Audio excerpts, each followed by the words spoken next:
Baked Salmon Studios in downtown Tokyo, this is Bakeline. Here's your host, Baked Salmon. Good evening, and welcome to Bakeline. Jeff Stacy, the Mickey Mouse Predator. Whatever your thoughts may be about the man, one thing is clear. He's dead. Tonight, we are going to look at some information acquired by channel member and Bakeline roving investigator Ryan Maxwell. Ryan obtained the police report originally filed when Jeff was first found deceased in his vehicle back in 2021. It is supplemental information, perhaps known by some of you, but entirely new to us at Bakeline. What we will not be sharing are the images of a deceased Jeff, which were part of the packet received by Ryan. I will say that he appears to have died in his sleep, reclined in the driver's seat of a rather messy Hyundai Elantra. Let's have a look. But first, a reminder. Some of what you are about to see and hear may be explicit. Now, here's me, still. From the Lebanon Division of Police, Jeffrey W. Mitchell, Chief of Police, status approved. Report type, case report. Primary Officer Travis Shaver.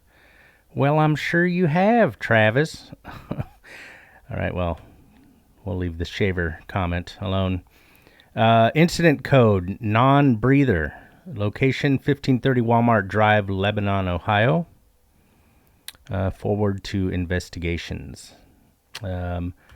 Victim, Stacy, Jeffrey D. Male, date of birth, March 8th, 1979. There's his address. They've blocked out the cell phone. Although they didn't block out the cell phone numbers for his sister and his mother. I've gone ahead and done that for us. Witnesses, Kara Irvin, Walmart Asset Protection. Charles McCoy, another witness to the situation here. Vehicles, 2011 black Hyundai Elantra. It says here, contact information, James Burns IV, with contact information for Jeff Stacy's sister and mother, which we will hopefully have blacked out when I share this video. It says here, Josh Holbrook, I obtained an email from Mr. Paul Revelson. Mr. Stacy sent an email to his sister and mother shortly before his death.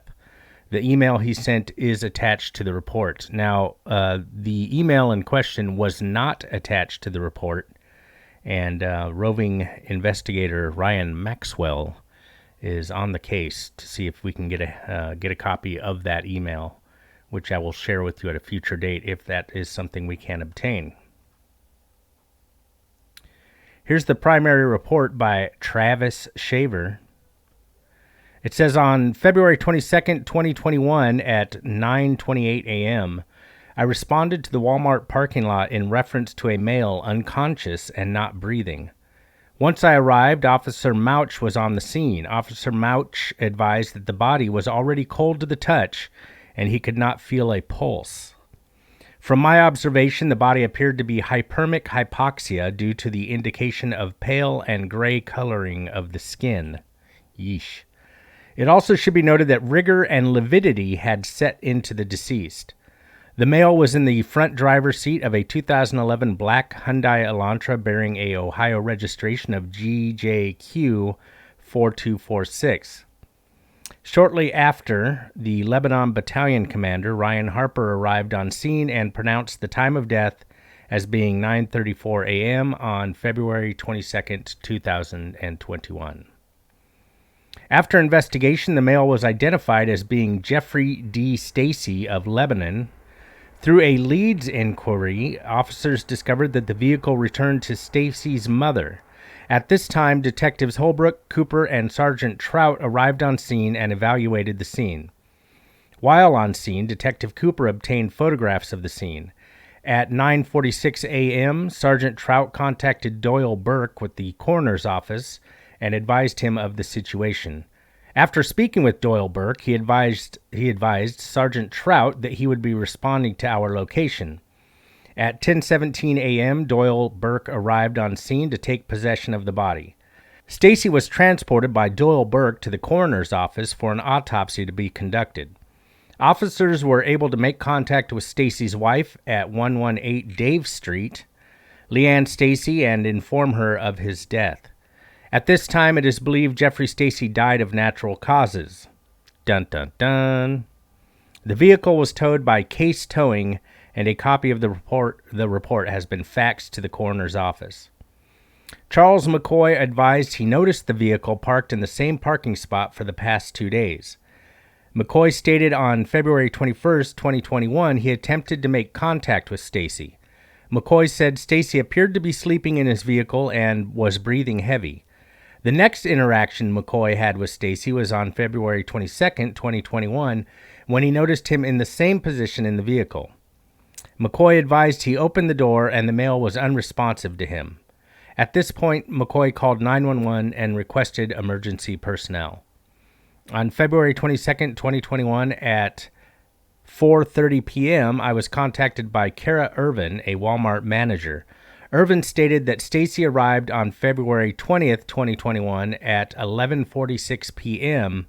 and parked in the parking spot that he was located in. All events in this narrative took place in the city of Lebanon, Warren County, Ohio. Officer Travis Shaver, 123.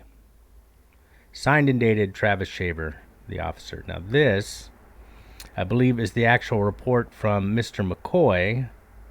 Well, for some reason it's upside down, but I think I can still muscle through this. Noticed car in parking lot night of the 20th. Saw the phone light going on and off. Checked on him yesterday because I noticed the car running for a long time and hasn't moved. He wasn't responding, so I got out and made sure that he was breathing. I checked on him the morning of the 22nd and couldn't see any movement in his chest. Called 911. So there you go. That's the extent of the documents. Now, let's look at the photos.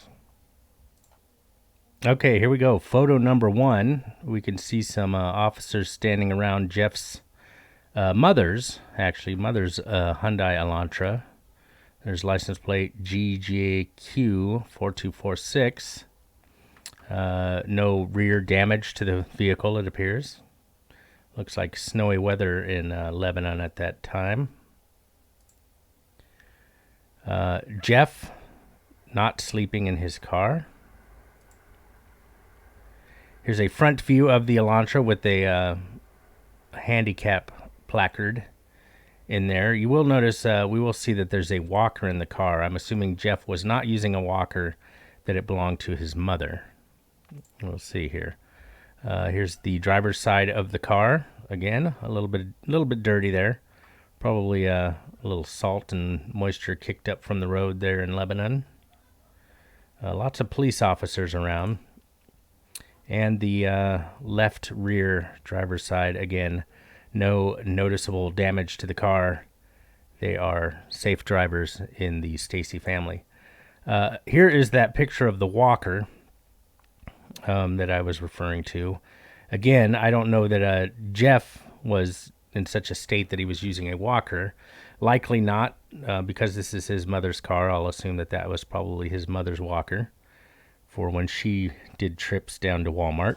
A nice picture of the officers reflected in the window. I'm going to be covering up what we can see of Jeff in this image. Here we go. Now we can see what was Jeff snacking on the night that he expired. There is a McDonald's McCafe cup here.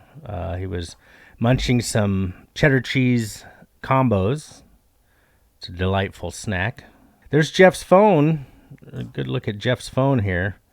Kind of resembles mine with the number of cracks in it. Don't know what kind of phone that is. Looks like he's got something from Wingstop there. Empty Gatorade bottle. Some Taco Bell. Can't knock them there. Oh, is that Pop-Tarts? That looks like Pop-Tarts on the passenger seat there. A Brinks padlock. I'm going to say that's what that looks like. It looks like the Brinks logo. And some barbecued Pringles. Can we tell what this bag is? It just says Helix, which I think is possibly the plastic bag company. And a load of soda bottles. Looks like some coconut water in there as well. And not diet soda. We're talking Coca-Cola. All right, next photo. And we don't need to see that. Here we go. Another close-up. They've removed the Taco Bell bag for some reason. I guess so they can get a better picture at the nasal spray on the front seat. Makes sense that looks like Jeffrey got his prescriptions filled at Kroger. But Azelastine HCI, a nasal solution. Now look at the condition of that passenger seat. Sadly, I can't bash him too much because I've had some pretty disgusting front areas, passenger areas of my vehicles when I was a working stiff, driving basically for a living. My seats sometimes resembled this, but I don't know, maybe not that bad. I don't think my wife would have ever sat in the car if it was that bad. But anyways, moving on. Skip that photo. Here's a picture of the center console. There's lots of Jolly Ranchers down here in the cup holder. There's the McDonald's logo we can see on that McCafe cup. Looks like possibly a lipstick container, ballpoint pen, and an old-ass bottle of prescription medicine. What is that card? It looks like a Starbucks gift card. This little placard hanging from the rearview mirror is his referee card from the karate that he was involved in. Skip. Here we go. This is what we're after. This is the after visit summary from Jeffrey going to the doctor. Now, I found it astonishing the amount of medicine that this young man was on. Okay, here we go. Here's the medication list. Albuterol, alcohol swabs, ashwagandha root extract, aspartic acid, Astellin. Use one spray into each nostril 2 times a day. This guy's got a lot of nostril medicine. Lioresal. Tessalone for 1 capsule is needed for a cough. Blood pressure kit. Calcium polycarbophyl or Fibercon. Cholecalciferol. Vitamin D3. Take 2,000 units by mouth daily. 2,000 units. Holy mother.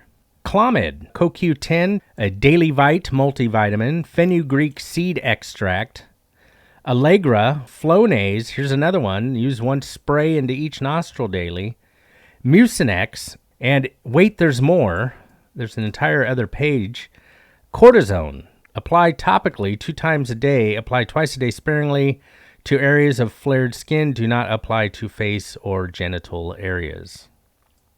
Cortisone. Okay, here's lidocaine. Cozar, take 1 tablet by mouth daily. Maca extract oral. MCT oil, melatonin. Metformin, which I think is for cholesterol. Bactroban. Nebulizer kits, Patanol. Omega-3 acids fish oil. Protonics. Glycolax. Here's another saline solution. Use 2 sprays into each nostril 4 times a day for congestion. Sterile saline, a syringe with needle. BD Integra syringe. Use 1 syringe as directed every 7 days. I'm going to guess our buddy Jeff here had diabetes. Dualglutide. And wait, there's more. I think there's one more page here. Zinc oral. Take by mouth once daily. There you go. That is the medication information for Jeff Stacy. Now, some more photos of Jeffrey's car. Here, his lifeless body has been removed, thank goodness. Desperate need of a vacuuming. There's a quarter there in the console.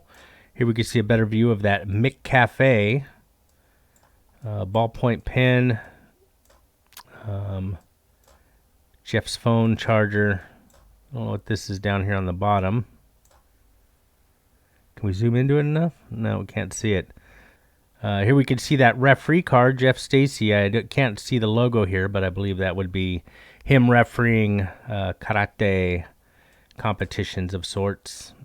That, in fact, was a Starbucks gift card over there. We can see that Wingstop box here, Jeff's phone, McCafe, and more debris in the car.